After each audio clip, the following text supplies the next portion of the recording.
All right, what's up, everybody? We're going to get started here in just a moment. I'm going to add in our friends over on Facebook and on Twitter. I see some people are already starting to jump in here. Welcome. Come on in. We got a lot coming up today. It's going to be a lot of fun here. All right, we are live here, Facebook, YouTube, and on Twitter. We got a lot to jump into. My name is Garrett Chapman. Welcome into the Falcons Podcast with me. And I'm really excited to, of course, hop in with you and all the great folks over at Falcons on SI, bringing some awesome content to you. Give me a follow at GChapATL on Twitter. Stay fully up to date on everything that we have going on.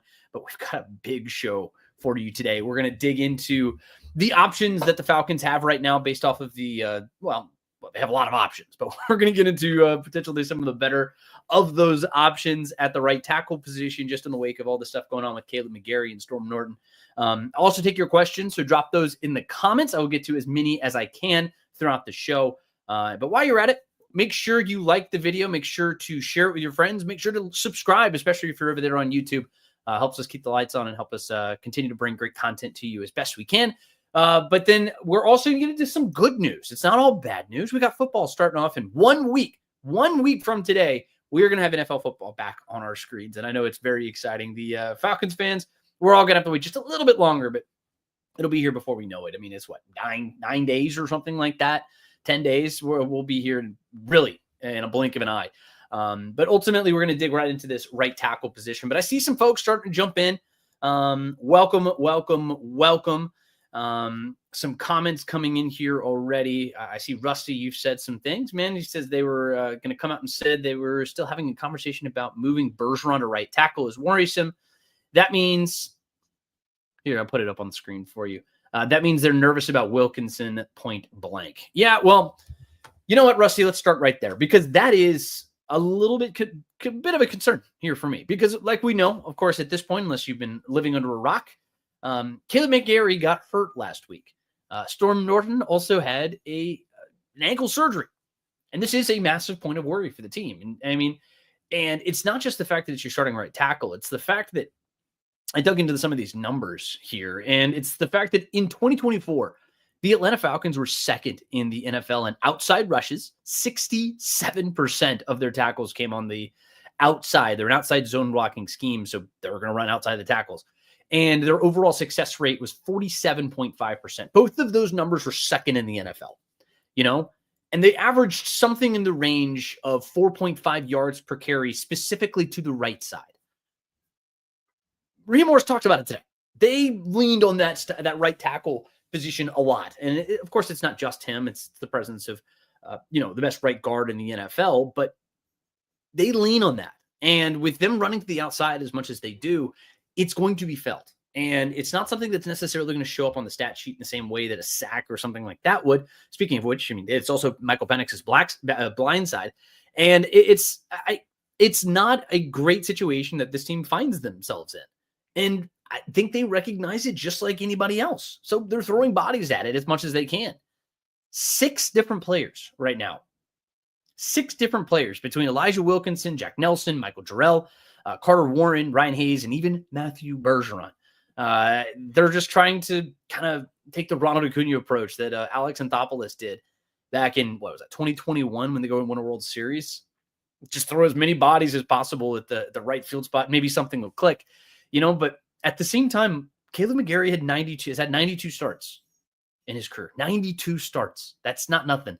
And these 6 players at tackle, specifically at tackle, all combined for 64 career starts.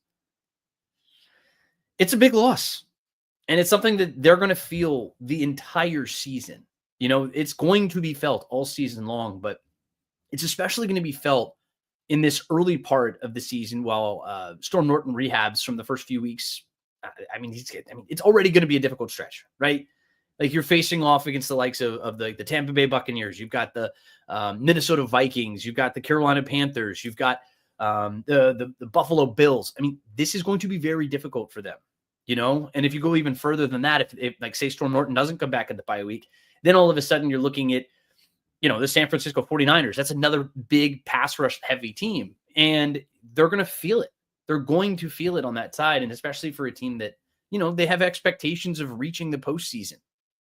It's going to be tough, and like when you have the Washington Commanders, who that's a team you're going to have to score a bunch of points with in order to keep up with, so the defense is going to have to pick up the pace. I mean, you're going to have to lean on these other guys in the offensive line and step up in a big way. But as far as what your options are right now, you got a lot of options. I don't know how many of them are particularly good options necessarily.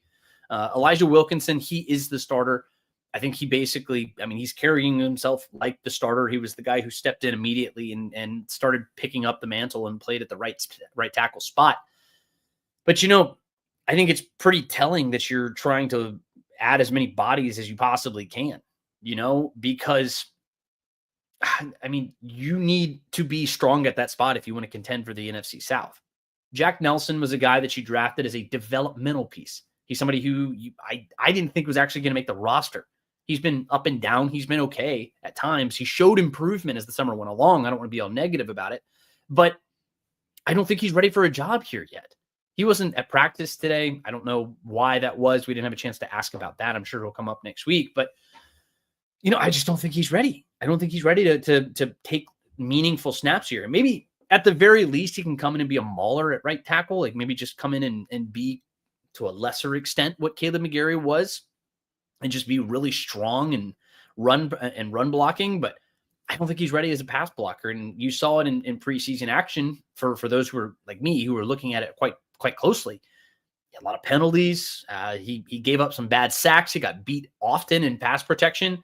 He just wasn't in a spot that you need him to be at before you feel comfortable, putting him out there with the starters. And I'm a little worried about that. And the Falcons see that. They go trade a conditional 2027 seventh for Michael Jarrell. We had a chance to talk to him today. And I mean, he's only played 245 snaps, but when he did, it wasn't great. He's at best kind of a middling guard or a option there at the tackle position.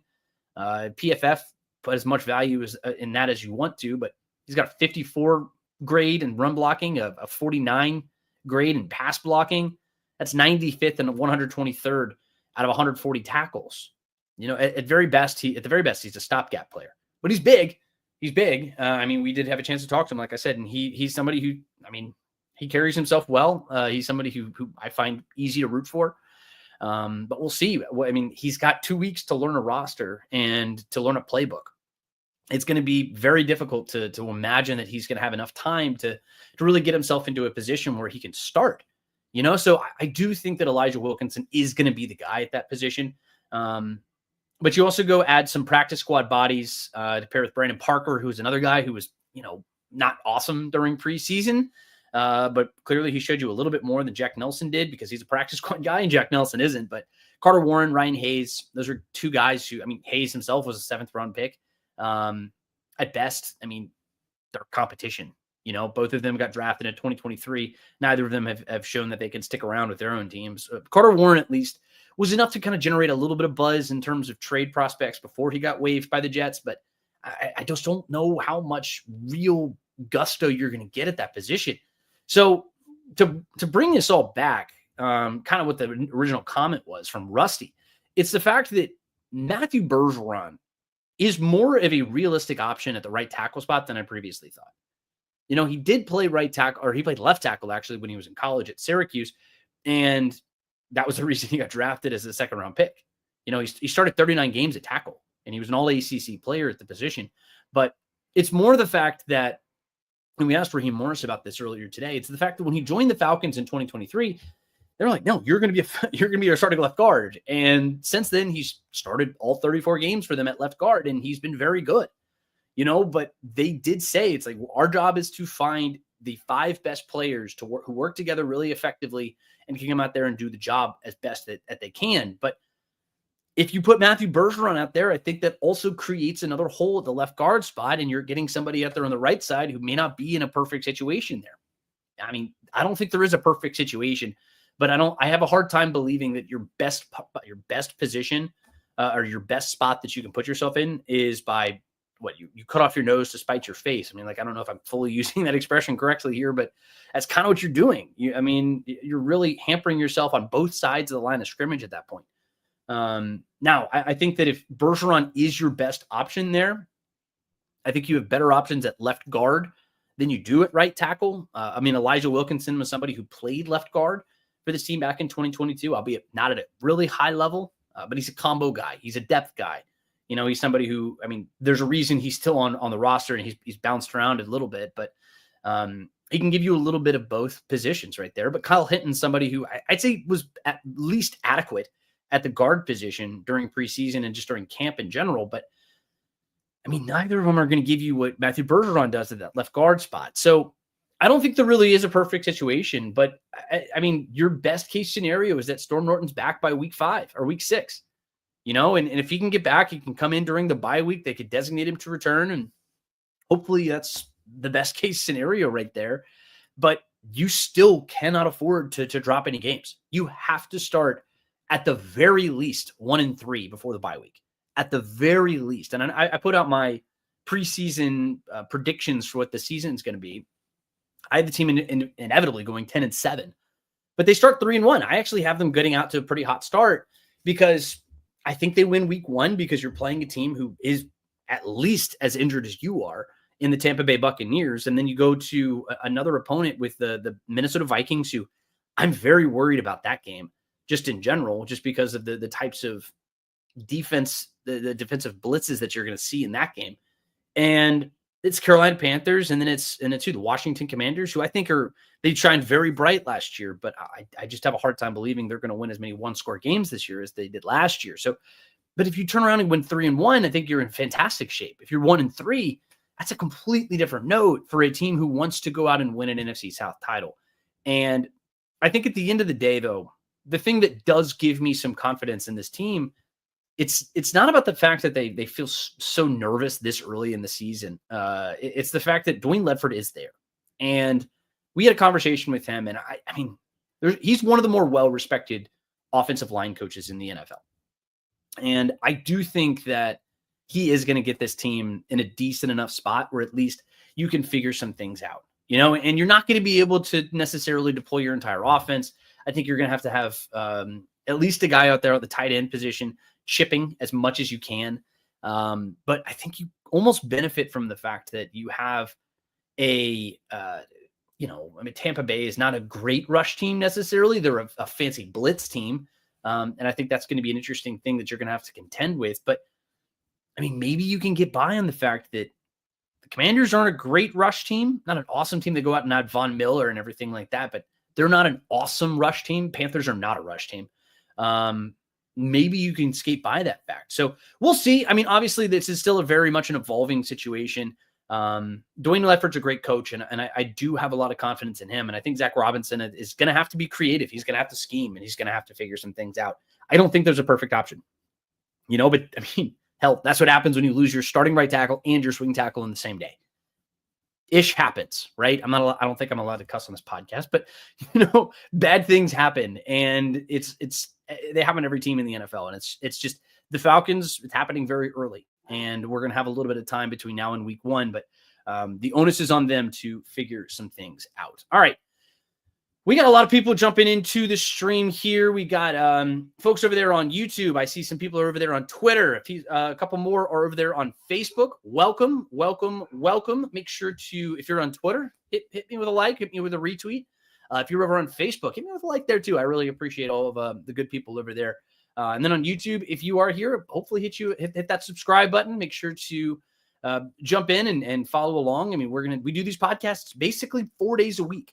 So the more time that you want to spend with us and talk a little bit of Atlanta Falcons, we'd love to do so. And reminder, I will be taking your questions. So if you have questions, you want to drop them in there, make sure to drop them into the comments, and I will get to as many as I can. But make sure to give me a follow at GChapATL. That's the best way to get in touch with me. I'm going to start scrolling through some of these. I know we've got almost 100 people across all of our platforms right now. We got a lot of people. Xavier Littman, what's up, man? How you doing? Mactown Dirty, I see you, brother. Welcome in. Happy Hudson says, I think Morris hinted that they would be a shotgun and pistol more to minimize the blindside factor. That's not new, Happy Hudson, over there on YouTube. He's been saying that for most of the summer, but he did mention that today. He a little bit backtracked today, just on the importance of the blind side. I mean, we'll see. inevitably what they end up doing. But he being Michael Penix, he is somebody who operates out of the pocket. Maybe not quite to the extent that Kirk Cousins does, but he's a little robotic in the pocket. And, that was one of his draft day shortcomings, I guess you could say, is that he is a little robotic, but he's got a little bit more play action ability. They're going to be able to roll him out a little bit. I think that you have more options at your disposal, especially with play action and things like that, with Michael Penix. And I think that they're going to deploy all of that. Anything that's in their repertoire, they're going to try and take advantage of to take some pressure off of that right tackle spot. Michael Ronquillo, he says, Dallas Cowboys traded Micah Parsons to the Green Bay Packers for 2 first-round picks and Kenny Clark. Yes, if anybody missed it, that this is the big breaking news of the day. We can get into it a little bit later on if you'd like to. But the power dynamic in the NFC has absolutely shifted. It's gone from Micah Parsons and the Dallas Cowboys, at least, the Dallas Cowboys have a bona fide beast in the middle of their field who can move around and do a lot of crazy stuff, to them not really being a whole lot of much. That defense is terrible outside of Micah Parsons. It's just not in really good shape. And I think the rest of the world, is me included, is kind of laughing there at Jerry Jones. 2 first-round picks and Kenny Clark. That's what it cost. Good Lord. And I mean, look, if the Falcons hadn't traded their future first for James Pierce, which again, I'll freely admit, I'm very happy about that. I think the progress that you've seen from James Pierce on the field is beyond evident. But if I knew that you were going to be able to get 2 first-round picks and Kenny Clark level player for Micah Parsons, I would have changed my tune very quickly.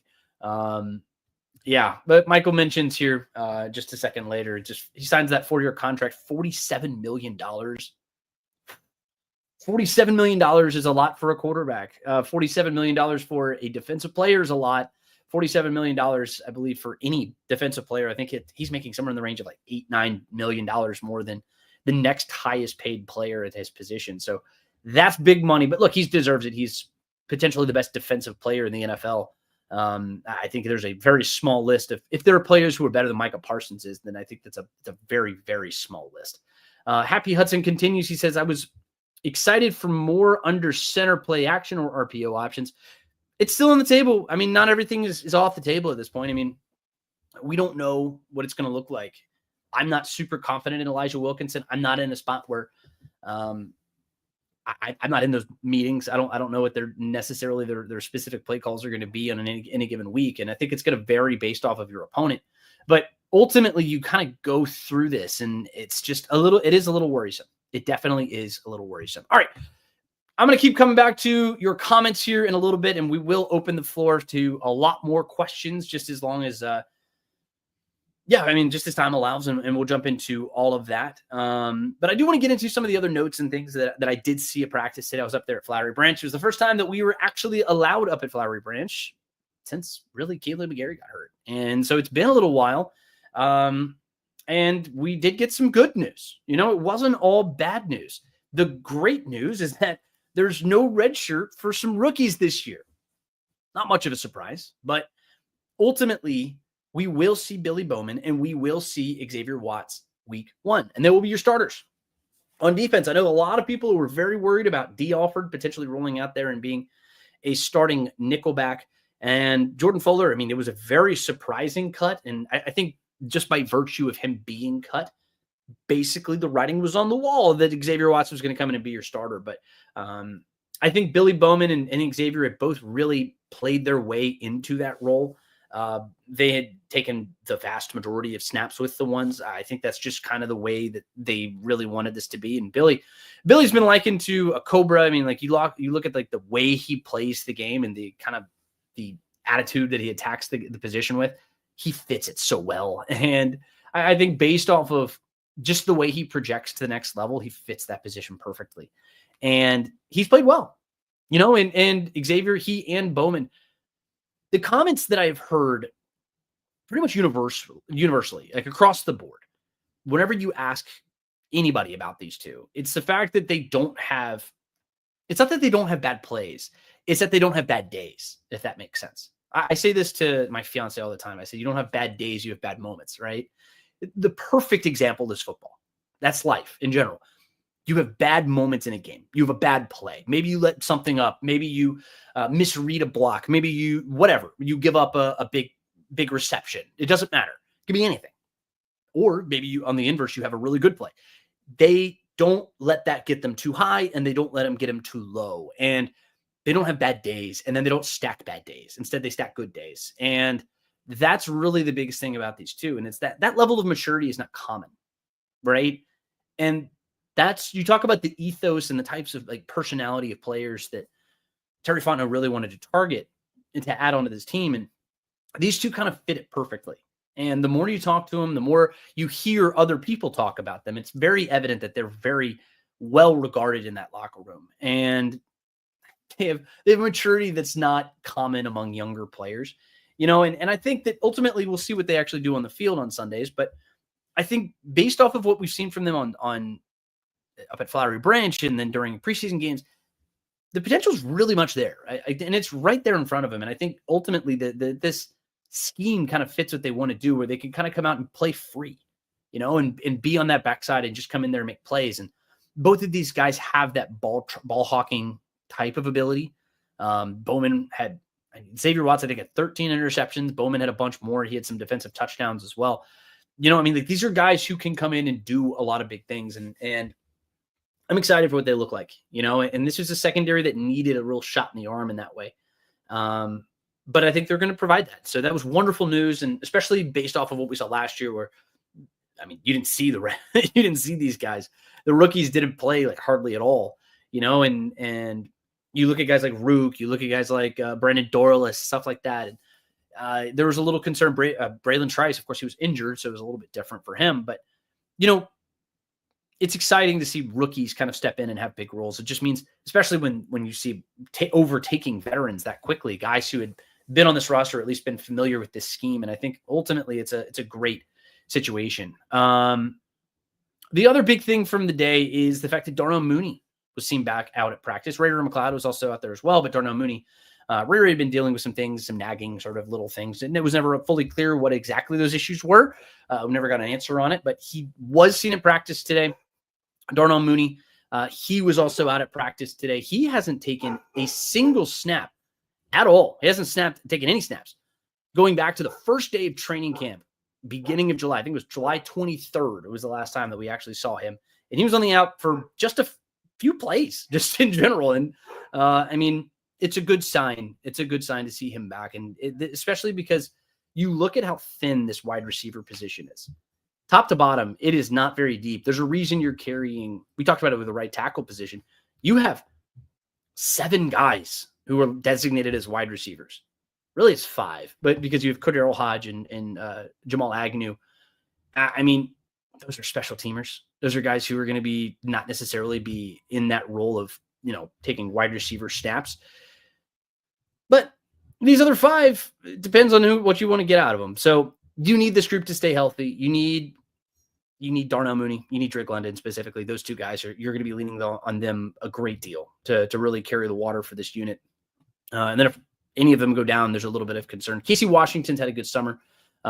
David Sills has also had a great summer. They earned their spot on this roster, don't get me wrong, but the talent is up at the very top. And generally speaking, when you see a team not add a whole lot of new, like you know, fresh faces to an offense or a defense, any one unit in particular, generally it opens the door to some potential problems that you didn't expect. I think there's always this fallacy that exists in the NFL that you expect your team to be as good or better as the team that you saw last year. And I think that's kind of the situation that the Falcons find themselves in, especially on offense. And they didn't add anything really to the offense. I mean, Jack Nelson was the only real offensive addition that you made outside of maybe some other smaller bodies, like role players, like little guys little guys, not the right word to say, excuse me. It's some other guys who were kind of like to fill out the rest of the roster. But I mean, we'll see what actually ends up happening with them. I think this offense can be really good. I think the big new face is the quarterback. But Darnell Mooney being back at practice, I don't want this. Let's bring it on back. It's the fact that Darnell Mooney was back at practice today. That is the important thing. He needs to be healthy for this team. He needs to be a contributor.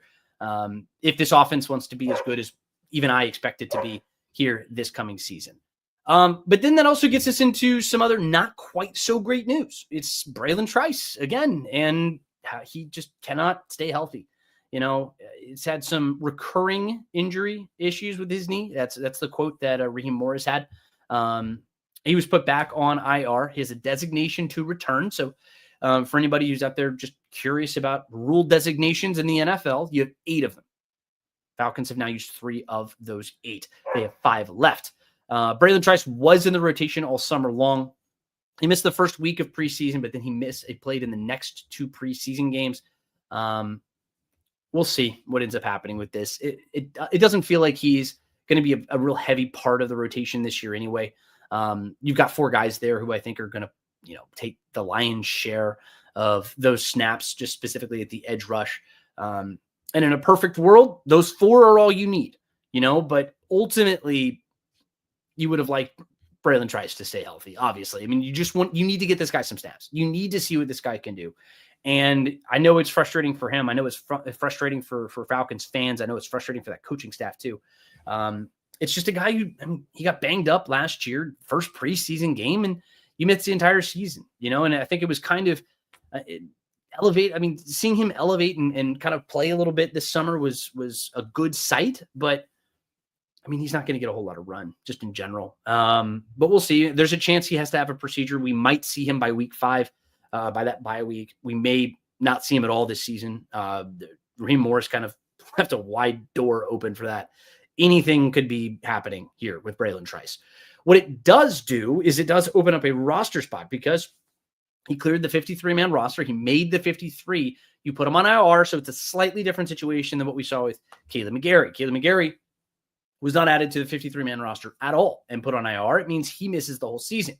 This is a little different. Like I mentioned, he could be back as soon as week 5.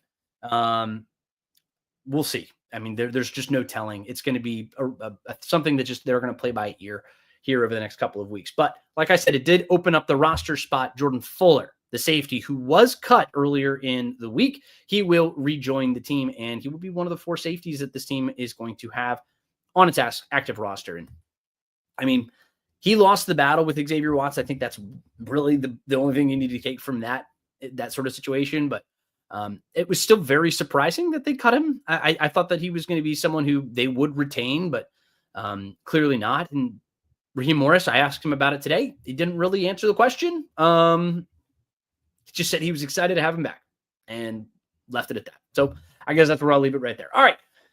We're going to take a quick break. I'm just going to take a sip of water. I'm not going anywhere, but while we wait, make sure to drop a like on the video, or if you're not subscribed, no reason you shouldn't be not subscribed. So make sure to drop in there, give it a like, give it a subscribe, and maybe share it with your friends. But give me 2 seconds and we'll be right back. And I'll be answering your questions right after I get back.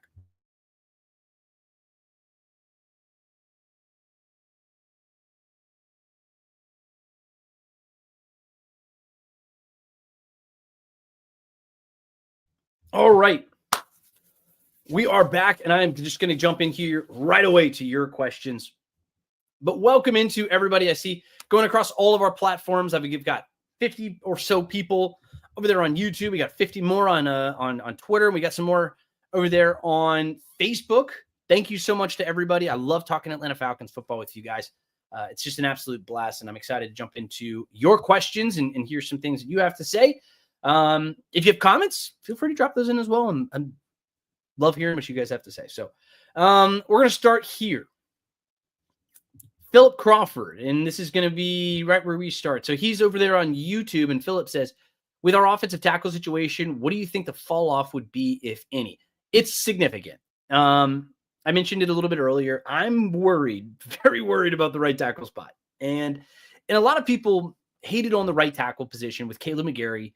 In my opinion, way too much. And I think there's an old adage, is like, you don't know a good thing till it's gone. And it's not that Kaleb McGary wasn't without fault. He had his deficiencies on the football field. Wasn't a great in pass pro. He left a little bit to be desired there. Sometimes he would get beat and give up some sacks, blah, blah, blah, blah, blah. They also averaged 4.5 yards per carry on the right side. You have a bona fide stud, a killer, a mentality setter on the right side of your line of scrimmage, who you have a tough guy like that and you add him to your team, or even more importantly, you subtract him from your team, your offensive line, your unit loses an edge. It loses something important. And that's going to suck. Just putting it bluntly, it's going to hurt, and especially for a wide zone scheme like the Falcons are, they want to run outside of the tackles. Bijan Robinson, I want to say he led all of like the top end running backs, I guess you could say, people who were like a high volume carry guys. In terms of that, there wasn't even anybody even close to him. Nobody was close on runs outside of the tackles. It's what he does. It's his it's his bread and butter. And he's going to lose out on some of that. It doesn't matter who replaces him. It's going to be a step down regardless. And Elijah Wilkinson, I think, is the guy right now. In a perfect world, he's not the guy for long. I'm not trying to knock on the guy. It's just, there's a reason you go and add 5 extra bodies to this room, or really 4 additions, I guess you could say, 4 other guys. If you include 5th, if you include Matthew Bergeron. But it's just kind of a worrisome spot. If you want to go back to listen earlier in the podcast, I did talk about it in a lot more detail. I talked about the specific guys and some of their strengths, weaknesses, etc.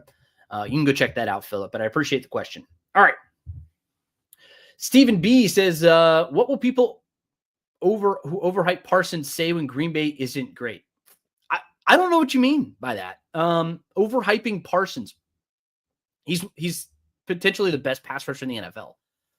He might just be the best pure defender in the NFL. I really don't know who's overhyping Micah Parsons. I mean, what do you want him to do? Do you need him to be a lockdown cornerback too?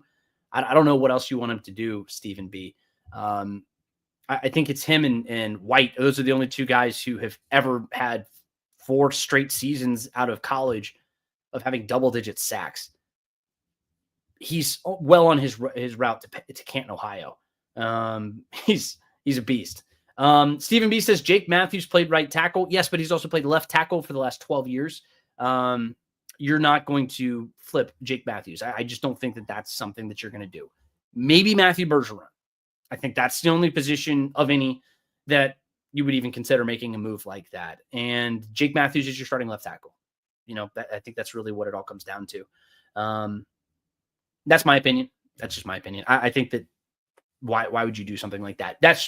I don't know. I don't think that that's going to be happening. But appreciate the comment, Steve. All right. So Happy Hudson comes in here, says, seems like Darnell Mooney is closer to a return than we initially thought. He was practicing today. Happy. So I always kind of had the inclination that he was going to be starting week 1 based off of just reading the tea leaves, I guess you could say. He has no injury designation right now. He had no injury designation technically throughout the entire summer, even though he wasn't practicing. They don't have to give us any designations. They don't have to tell us anything. We ask, and sometimes they'll tell us. We ask, and other times they don't tell us anything. So for Darnell, we just knew it was a shoulder injury. We didn't know the extent of it. We don't know if there was a procedure. We didn't have a chance to ask about it today, just obviously with everything at the right tackle position that was kind of going on that kind of took precedence throughout the course of today. But that is going to be something we probably bring up next week, and I'll make a point to do that. Kiara says, hello. Hey, how are you? Austin says, I see 2-2 start, 10-7 finish. I think that's fantastic. I think ultimately, who's it? Ricky Bobby that said it doesn't matter how you start, it's how you finish. I don't think Ricky Bobby said that, but in my head, Ricky Bobby said that. So we'll just say Ricky Bobby said that. Someone else probably said that. I don't know. I know he said if you ain't first, you're last, and that's kind of the mentality of this team. That's what they've said. What's your goal for this year? And I think we asked a bunch of different people. They just said to win. So maybe that's where that's coming from. But 2-2 start, 10-7 finish.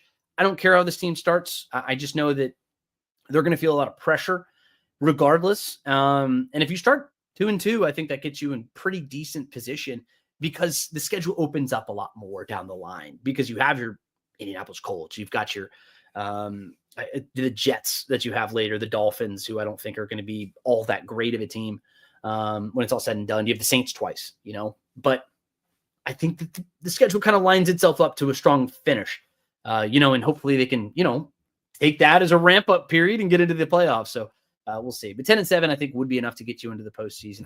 I think that would be wonderful. Zunny Moon Man, thank you. You reposted the stream. Thank you so much. I really appreciate you. Anybody who feels so inclined, I really appreciate all of the support from all of you guys. You guys have been wonderful.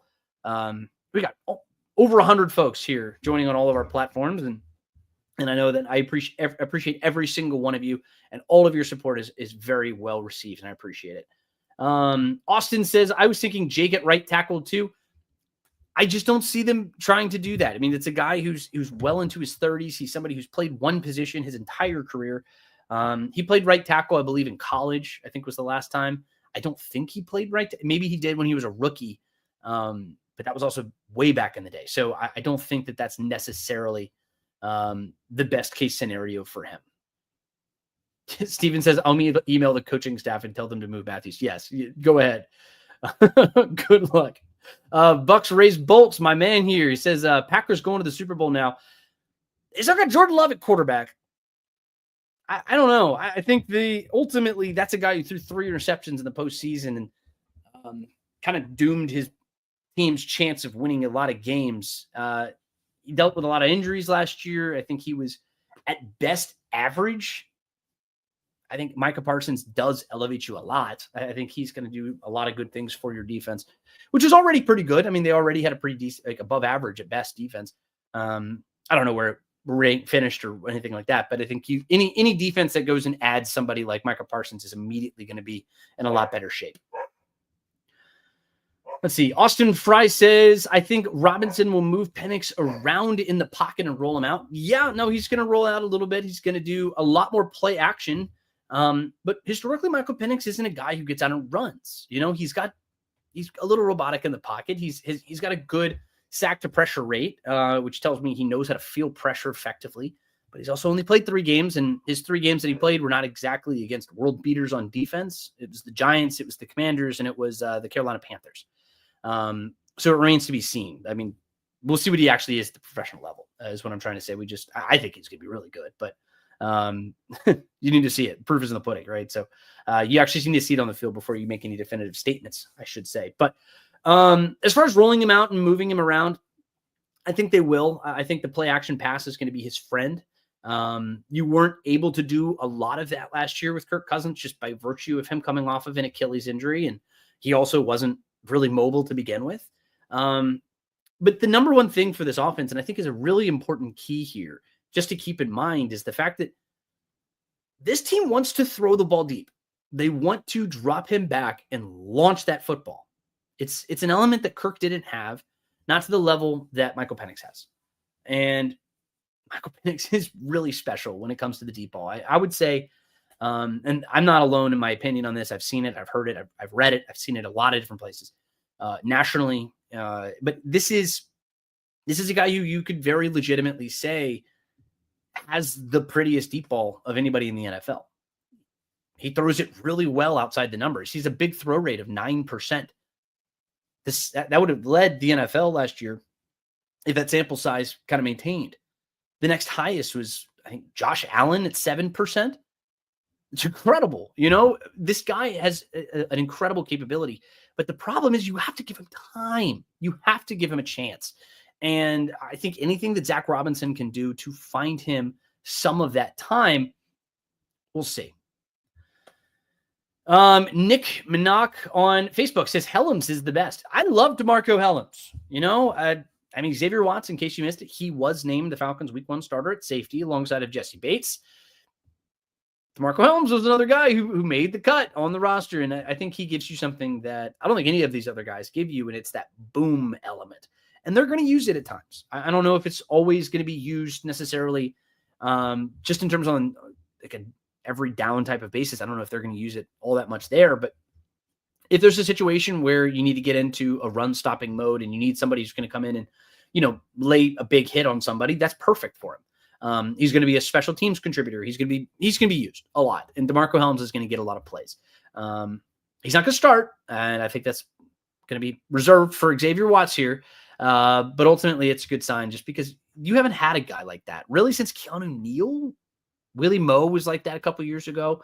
For anybody who remembers that one.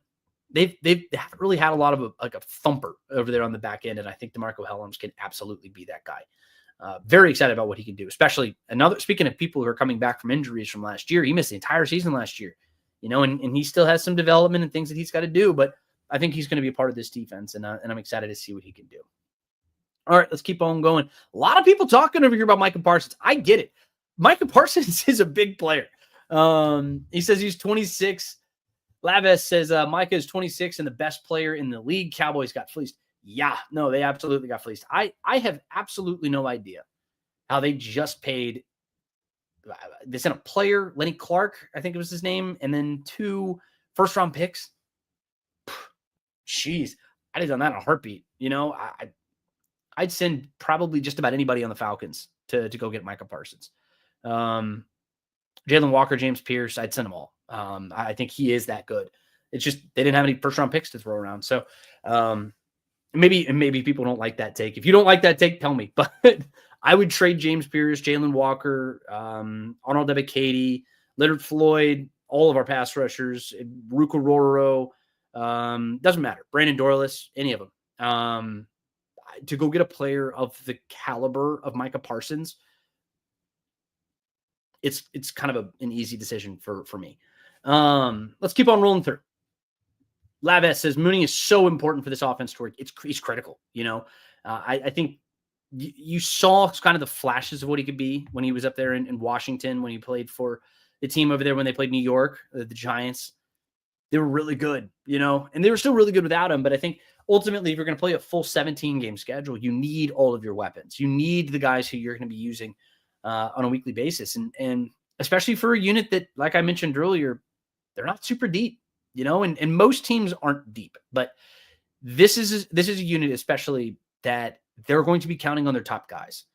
You need Darnell Mooney, and he needs to continue to build some of that rapport over there with Michael Penix. Michael said he wasn't worried about it. Drake London mentioned today that they've all been getting some work in the offseason before training camp even started. So they have that rapport, but we'll see when it comes to week 1. Let's keep on going through. Happy Hudson says, you got your own hype man. Speaking of the dogs, I'm so excited for Walker. We really haven't seen him much, but I feel like he's a great fit for our defense. I think the best of Jalen Walker is not going to be felt by this defense for at least another year or two. I think he's going to be really good. They're asking him to do one thing and one thing only. It is rush the passer. They want him to just line up and be an edge rusher. And that's actually the one part of his game that I would say is, I guess, the weakest part of his game. And so he's going to spend the whole season kind of getting used to it and kind of working into that. And then Caden Ellis is in a contract year. So that's an important thing to keep in mind. And of the people who would fill that role, nobody better than Jalen Walker. I think he fits that role to a T. And if you talk about somebody who can kind of just drop in and, elevate and be that guy, that's Jalen Walker right there. So I think he's going to be an interesting part. Like you mentioned, Happy, we haven't seen him much this summer. He missed damn near half or more of the team's padded practices this summer, but you're going to see him on Sundays. And he was out there practicing today. I did see him out there. I think you're going to see him more as the season goes on. James Pierce is really the one that I'm super excited about there. Let's keep on rolling there. More lies behind that smile. I'm not going to say that. Let's keep on going through. Cody says Bralen Trice was a well-wasted pick. Way too soon to say that. It's the same thing as people. Troy Anderson has probably trended in that direction. But Bralen Trice, he got hurt, and it's just a damn shame that he goes and gets hurt. But he's not a wasted pick yet. He was also a player who was drafted to fit a Jimmy Lake defense, not a Jeff Ulbrich defense. And that's also one of those things that you have to keep in mind. JD Bertrand is another one of those guys. He was drafted to fit a Jimmy Lake defense, not a Jeff Ulbrich defense. It's one of the downsides of having several different defensive coordinators in as many years. You're going to have a lot of players who are kind of become an island of misfit toys. Bralen Trice is not at that level of wasted pick. Not yet, but he is trending in that direction, and he is dangerously close to being there. We'll see if and when he comes back this year, if he can, maintain a spot on this roster. He was a potential roster cut this summer. So we'll see what's there, but he is absolutely trending in that direction, unfortunately. Let's keep on rolling through. Steven says Trevon Diggs went from hyped cornerback to injury prone. Yeah, sure. I mean, I'm not here to talk about the Cowboys too much. I tend to agree, though. Trevon Diggs is not necessarily my favorite player. He got paid a lot of money. Cody Duchette, he says, should have grabbed Josh Jones at tackle or even someone better. That's an old vet. Still think we sneak in the playoffs, but now's the time to draft linemen the next couple of years. Yeah, I would say so. I mean, I think if you look at offensive tackle, that was probably going to be the position of need that they were going to be addressing here over the next couple of years. That offensive line just in general is going to be something that this team needs to address in the very near future. Your left tackle is aging quickly. Your right tackle is only under contract through 2027, I believe. That's the number. We'll see what he's like when he actually comes back next year. We still don't actually fully know what the injury was. We just know it's a lower leg injury. It could be an ankle, could be a knee, could be anything. Could be a broken leg. Who knows? We really have no idea. We haven't actually had that designation yet. But yeah, no, offensive line is going to be a big position if need. But the thing is, of the guys who went through waivers, only a handful of offensive linemen were actually claimed. We don't know which guys they actually put a waiver request on. We'll never know that information because they didn't win the waiver, so we'll never have that one fully put into stone, I guess. That they'll know, we won't. They're not going to tell us that information, but yeah, no, it's going to be a point of emphasis here over the next couple of years. It was already probably going to be a point of emphasis. I think you were trying to gear up for 2026 to really be your year. But now it better be your year. I mean, you're not very deep. But I do expect that they're going to start adding some fresh faces there next year. But that's an off-season question. That's something that we can deal with when we get into some off-season discussion points later on in the year. But let's keep on rolling through. He says, Moneyman says Helms is our Keanu Neal. Yeah, that's basically what he is. He wants to come in and lay the rubber. Willie Moe, always ready. Yes, you do remember that one. Merlin Norris says, who's going to start at right guard? Chris Lindstrom is your starting right guard. He is an all-pro level player. He's fine. I think you mean right tackle. Wilkinson is going to be your starting right tackle as of right now. We've talked about it a lot throughout the course of this podcast. Hit that rewind button. You can hear all about it. Specifically, if that's the one you're talking about, I'm assuming it is. We'll keep on going through. Philip says, I'll pass on Parsons. We got Walker, who is Parsons-like. Philip, I'll ask you this question, and all due respect. Would you rather have the guy who is the guy or the guy who is like the guy? I would rather have the guy, especially if that guy is only 26. That's your opinion. I'd rather have the guy. Let's keep on rolling through. Moneyman says, why do we keep Troy Anderson when he is always hurt? Well, yeah, I mean, he's still coming back from an injury. He's going to be back probably at some point he's on the PUP list, so he's going to miss the first 4 games of the season. Supposedly, he's going to be back week 5-ish, right around the bye week. But you keep Troy Anderson because you invested a second-round pick in him. You keep Troy Anderson because he is talented enough to warrant a spot on this roster. I actually think that this scheme fits him perfectly, ironically. I think he's actually going to come in here and be a pretty good fit. Now, Divine Diablo, I think, is going to take his position and run with it. And then he lines up next to Caden Ellis. But the thing is, the nice thing about it is when you get Troy Anderson back into this field, he's going to take over the spot from either J.D. Bertrand or Josh Woods. I would assume it's going to be Bertrand, but we'll see. But when you get Anderson back into the fold, it's going to open up the ability for this defense to kind of be more multiple, and you can do a lot more things, and maybe Caden Ellis can be more of a rover, and I think it ultimately elevates your entire team. Troy Anderson is that talented. In the game that he got hurt, he had a fumble return for a touchdown or interception return for a touchdown. He had a touchdown, and he had 16 tackles. It was all over the field, and ironically, he gets hurt on special teams. He flashed that potential. He really flashed that potential in a big way. So it's just patience, and it's very frustrating, especially for somebody who struggled with injuries as much as he has. he has a place on this roster because he is talented. That's why. And ultimately, at the end of the day, talent wins the day. All right. Moneyman says someone reported it was a patellar injury, but I don't know how true that was. Talking about Kaleb McGary. I know who you're talking about. That's an uncorroborated story. I don't know that's true. Things that I have heard are sometimes different. Until the team tells us something, I'm not going to report it. Let's just put it that way. I'm not in the business of being first. I'm in the business of being right. That's really my number one thing. Philip comes back and says, I'd rather have my picks and money. Parsons costs too much money for us. But yes, I'd rather have Parsons too. Yes. And look, I wasn't coming at you when I said that, Philip. I appreciate your comment. And I do. Thank you for being a good sport about it. I was not coming at you. I promise. I was just saying, look, he's really good. He's really good. In fact, I wanted the Falcons to draft him in the first place. They didn't. They got Kyle Pitts instead.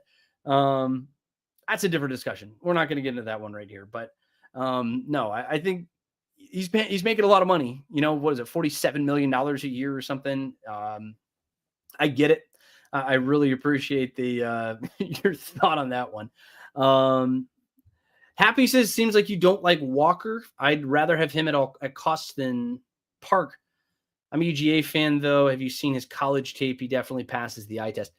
I love Jalen Walker. Don't get me wrong. I'm talking about potential versus realized potential, Happy. That's the only difference. It's not about who I like or don't like. I think Jalen Walker is a slam dunk. I celebrated that pick when it happened. I had the live reaction show on Sports Radio 92.9 The Game, and I spent an hour talking about how excited I was and still am about Jalen Walker. He's going to be a beast. The only difference is realized potential of somebody who is destined for Canton, Ohio versus somebody who we think can be really good, right? That's the only difference. That is it. That's really it. You know, and Micah Parsons was never coming to Atlanta. The only time you're ever going to get a Micah Parsons is if you drafted him. You don't have the cap space. There are other issues that are standing in the way. But ultimately, I am very excited about Jalen Walker. I think Jalen Walker can be a beast for this unit. I'll do an entire show on why I think Jalen Walker can be that guy for this team. I'm really excited about him. So do not take this the wrong way. It's just, would you rather have Michael Penix or Patrick Mahomes? Like, it's one of those types of conversations, like Joe Burrow or something like that. Would you rather have somebody who's really, really good and you know he's really, really good and he's playing at the highest level, or would you rather have somebody who could get to that level? That's it. We'll keep on going through here. Happy, I know. Yes, you meant Parsons. I meant that. I do know what you meant. Stephen B says Pitts is 2 years younger, so there's that. Yeah, but Pitts hasn't really done a whole lot of anything. Pitts is probably not going to be an Atlanta Falcon next year. The other one is going to make $47 million. Yeah, and Happy, yes. I see you. He says he's over the moon about Jalen Walker, so I hear you. I'm over the moon about him too. You know, so I'm really excited about it. And look, ultimately, I think that talking about people on other teams, whatever, it's a moot point. They're not Falcons. I don't care about them. They're not on my team. My team is the team I want to talk about. And ultimately, this team has some issues. This team has some shortcomings. They have some things that they're going to have to climb. And that's just the NFL, you know, and everybody's going to get kind of these bad hands every now and then where you're going to have injuries at spots where you don't want to have injuries. It's just life in the NFL. But ultimately, this is a Falcons team who I think can still win the NFC South. Your biggest competition is on their third offensive coordinator in 3 years. You know, they're asking Levante David to be Superman again at the second level. They're looking at I'm blanking on his name. Shoot, the edge rusher who they brought in from Hassan Haskins. Not Hassan Haskins. I don't remember his name. I'm blanking on it right now. I got every other thing that's going on in my brain.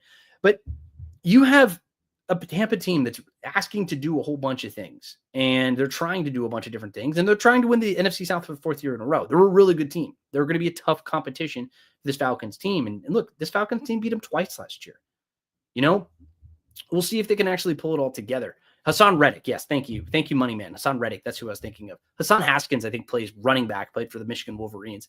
But this is the team who I think can absolutely win the NFC South.